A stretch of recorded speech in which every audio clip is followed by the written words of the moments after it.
இந்துக்களால ரொம்ப உற்சாகமா கொண்டாடப்படக்கூடிய பண்டிகையில ரொம்ப முக்கியமா இருக்கிறது விநாயகர் சதுர்த்தி அப்படின்னு சொல்லலாங்க. மன்னர் சத்ரபதி சிவாஜியின் காலத்திலேயே விநாயகர் சதுர்த்தி விழா ரொம்ப பிரபலமாகி இருந்தாலும் நம்ம பார்க்கக்கூடிய விநாயகர் விழா கொண்டாட்டங்கள், ஊர்வலங்கள், பிள்ளையார் சொல்லி போட்டவர் விடுதலை இயக்கத்தின் முதல் தலைவரான பாலகங்காதார திலகர் அப்படின்னு சொல்லலாங்க. 1893 சர்வண கணேஷ் உற்சவ என்ற பெயரில் இவர் ஆரம்பித்து வைத்த விநாயகர் சதுர்த்தியை தான் நம்ம கொண்டாடிட்டு வரோம். அரக்கர்களுடைய கொடுமையிலிருந்து தங்களை காத்திட தவமிருந்து சிவபெருமானிடம் தேவர்கள் முறையிடதன் பயனாக தடைகளை தகர்த்தெறியும் ஆற்றலுடன் சிவன் பார்வதியால் உருவாக்கப்பட்டவர் தான் விநாயக பெருமான். இவர் ஆவணி மாத சதுர்த்தி அன்று யானை முகத்தோடும் மனித உடலோடும் அரக்கன் கஜமுகாசுரனை அழித்து தேவர்களை மீட்டிருக்காரு.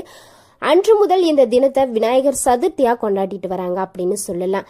இந்தியாவில் மற்ற மாநிலங்களை விட மகாராஷ்டிரா, ஆந்திரா, கர்நாடகா, தெலுங்கானா, கோவா போன்ற மாநிலங்கள்ல கூடுதல் உற்சாகத்துடன் 10 நாட்கள் விநாயகர் சதுர்த்தி விழா கொண்டாடுவாங்க.